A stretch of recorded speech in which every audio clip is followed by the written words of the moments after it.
მსოფლიოში ნავთობის ფასების რეკორდული ზრდის ფონზე საქართველოში ბოლო 2 თვეა საწვავი ძვირდება. თებერვლის ბოლოს ახლო აღმოსავლეთში კრიზისის დაწყებამდე ბარელი ნავთობის ფასი $67 იყო. დღეს კი ეს ფასი $116-მდეა გაზრდილი, რაც 73%-იანი გაძვირება. ზრდის მთავარი მიზეზი ცხადი არის გაურკვევლობა, რომელიც არსებობს ჰორმუზის სრუტესთან დაკავშირებით. თავად სრუტე ჩაკეტილია, მისად გვაქვს საკმაოდ ვოლატილური მოცემულობა, რა დროსაც კონკრეტული პროგნოზების გაკეთება არის ძალიან რთული, მაგრამ ფაქტია, რომ ნავთობი არის გაძვირებული. ამის ფონზე ანალიტიკოსებს აქვთ მოლოდინი, რომ მსოფლიოს მასშტაბით ზოგადად წლის განმავლობაში ენერგორესურსები მკვეთრად გაძვირდება, როგორც ნავთობი, ასევე ნავთობპროდუქტებიც, გაზიც, ბუნებრივი აირიც, LNG-ც, ქვანახშირიც და სხვა ნებისმიერ რამ, რაც არის დაკავშირებული ენერგიასთან. ჯერჯერობით საქართველოს ბაზარზე გაძვირების სრული მასშტაბი არ ასახულა, რაც იმპორტიორების განცხადებით მათ მიერ ომამდე გაკეთებულ მარაგებს უკავშირდებოდა. ფასების მიხედვით ბრენდულ სადგურებზე ევრორეგულარი ომის დაწყების შემდეგ საშუალოდ 16.5%-ით გაძვირდა, პრემიუმი 16%-ით, სუპერი კი 13%-ით. გაცილებით უფრო მეტია მატება დიზელის მიმართულებით და ევროდიზელის ღირებულება ომის დაწყების შემდეგ 33%-ით არის გაზრდილი.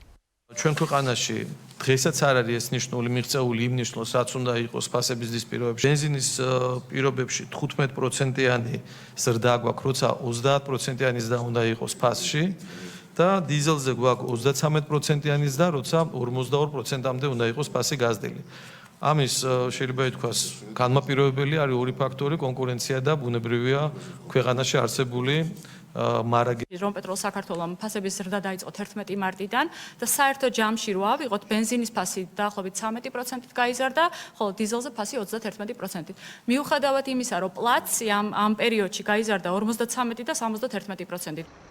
თუ დღეს არსებულ ფასებს გადავხედავთ 5 ბრენდულ ქსელს შორის ყველა მარკის საწვავზე ყველაზე დაბალი ფასები სოკარის ქსელშია. კერძოდ აქ ევრორეგულარის ღირებულება 3 ლარი და 39 თეთრია, ხოლო პრემიუმის საფასური 3 ლარი და 55 თეთრში ადგენს. რაც შეეხება ყველაზე მაღალ ფასებს, ევრორეგულარი, პრემიუმი, სუპერი და ევროდიზელი ყველაზე ძვირი დღეს გალფის ქსელში ღირს.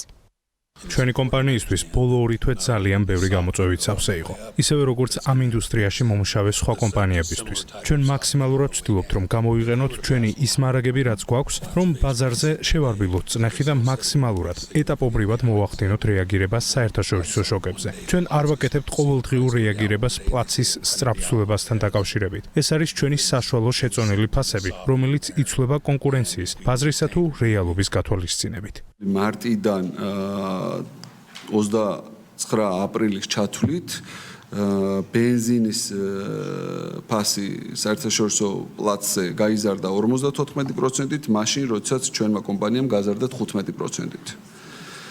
ხოლო დიზელის ფასი 64%-ით გაიზარდა პლაცზე და ჩვენმა კომპანიამ გაზარდა 30%-ით.